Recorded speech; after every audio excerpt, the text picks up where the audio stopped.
Assalamualaikum Bapak. Waalaikumsalam. Gimana nih? Ada apa nih? Bagaimana Pak kabarnya? Semoga selalu sehat ya Pak. Alhamdulillah. Amin amin amin. Saya ingin sedikit diskusi ya Pak, soal pengalaman saya selama praktik mengajar di kelas 2 SD ini. Ya, silakan. Ada apa? Nah, ada beberapa hal yang ingin saya tanyakan, terutama tentang cara ngatur waktu di kelas nih Pak. Ya, ya. Gini Pak, saya merasa kesulitan mengatur waktu saat mengajar. Kadang materi belum selesai, tapi waktunya sudah habis. Nah, kira-kira bagaimana cara efektif untuk mengatur waktu selama proses pembelajaran agar semua kegiatan dapat terlaksana sesuai rencana? Itu mah hal yang wajar terjadi di awal. Coba deh, sebelum ngajar, Ibu buat rencana kegiatan dengan alokasi waktu yang jelas untuk setiap bagian. Misalnya gini, 3 menit awal buat pembukaan, 7 menit untuk materi, 2 menit untuk diskusi, dan 3 menit untuk penutup. Gunakan timer sebagai pengingat aja supaya enggak kelewat waktu di satu bagian.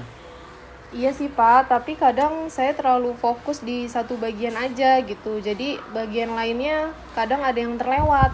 Nah, itulah pentingnya disiplin waktu. Gunakan timer atau alat pengingat. Apa kayak pengingatnya? Kalau sudah waktunya pindah ke bagian selanjutnya, segera pindah. Meskipun bagian sebelumnya belum selesai sepenuhnya, nanti bisa dievaluasi lagi setelah kelas selesai. Jadi Mbak tidak kehabisan waktu. Oke deh Pak, nanti saya coba memakai jam kali ya supaya tidak Boleh. lupa. Lanjut ke pertanyaan yang kedua ya Pak. Menurut Bapak nih, mengapa sih penting untuk memiliki manajemen waktu yang baik dalam pembelajaran, apalagi kita sebagai guru? Dan apa dampaknya jika kita tidak bisa mengelolanya dengan baik? Manajemen waktu yang baik akan membuat pembelajaran lebih struktur dan efisien. Siswa akan jadi lebih mudah mengikuti alur pelajaran. Kalau waktu tidak terkelola, otomatis materi tidak akan selesai. Siswa menjadi bingung sendiri dan tujuan pembelajaran tidak akan tercapai dengan baik. Saya juga merasa kalau waktu nggak diatur dengan baik, kelas jadi nggak fokus Pak, dan saya sendiri pun jadi bingung mau ngapain duluan. Betul, itu dampak dari manajemen waktu yang kurang baik. Selain itu, bisa bikin stres ibu sendiri karena tugas menumpuk dan tidak selesai dengan waktu, tepat waktu. Akhirnya ibu ya pusing dan stres sendiri. Iya juga sih Pak, saya akan mencoba praktikan deh dalam pertemuan selanjutnya. Lanjut ya Pak. Ya, silakan mau apa lagi? Menurut Bapak, bagaimana sih cara mengevaluasi dan memperbaiki manajemen waktu dalam pembelajaran secara berkelanjutan? Guru yang baik setelah selesai mengajar, luangkan waktu yang untuk refleksi. Catat bagian mana yang sudah sesuai rencana dan bagian mana yang tidak. Diskusikan, tidak usah ragu atau malu. Bertanyalah kepada teman sejawat untuk mendapatkan masukan. Dengan evaluasi rutin, insya Allah ibu akan semakin hari semakin baik dengan manajemen waktu dalam pembelajaran yang sangat baik.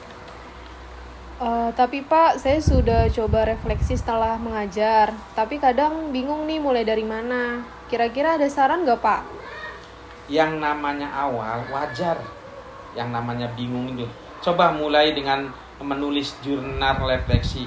Tuliskan apa saja yang berjalan lancar, apa yang enggak sesuai dengan rencana, dan kenapa bisa begitu. Misalnya, hari ini penjelasan materi kepanjangan, jadi diskusi waktu mepet. Dari situ, ibu bisa cari solusi buat pertemuan selanjutnya. Oh, jadi semacam catatan harian gitu ya Pak? Iya, betul sekali. Selain itu, diskusi. Jangan ragu, jangan malu sama guru pamong, sama teman sejawat. Itu penting. Mereka bisa kasih masukan dari sudut yang berbeda. Kadang kita nggak sadar, ada yang kecil, yang tidak bisa diperbaiki. Bener juga ya Pak, kadang saya terlalu fokus sama materi, jadi lupa ngatur waktu buat aktivitas lain. Nah, itu dia. Makanya penting buat evaluasi rutin. Selain jurnal, Ibu bisa pakai checklist atau form evaluasi sederhana. Yang penting konsisten. Kata kuncinya konsisten, supaya bisa lihat perkembangan dari waktu ke waktu. Baik Pak, saya akan coba mulai dari jurnal refleksi terlebih dahulu. Terima kasih ya Pak atas sarannya. Sama-sama, semangat terus ya. Ingat, proses belajar itu enggak cuma buat siswa, tapi guru juga harus belajar. Baik Pak, terima kasih banyak atas waktunya dan semua masukannya hari ini. Saya jadi lebih paham bagaimana cara ngatur waktu dan evaluasi setelah mengajar. Sama-sama Bu, senang bisa bantu. Yang penting terus semangat belajar. Dan jangan ragu buat tanya kalau memang ada yang bingung. Siap Pak, saya akan coba terapkan semua saran dari Bapak. Bagus, ingat proses belajar itu terus berjalan. Evaluasi diri kunci buat guru yang lebih baik. Baik Pak, saya pamit ya Pak. Terima kasih banyak. Wassalamualaikum warahmatullahi wabarakatuh. Waalaikumsalam.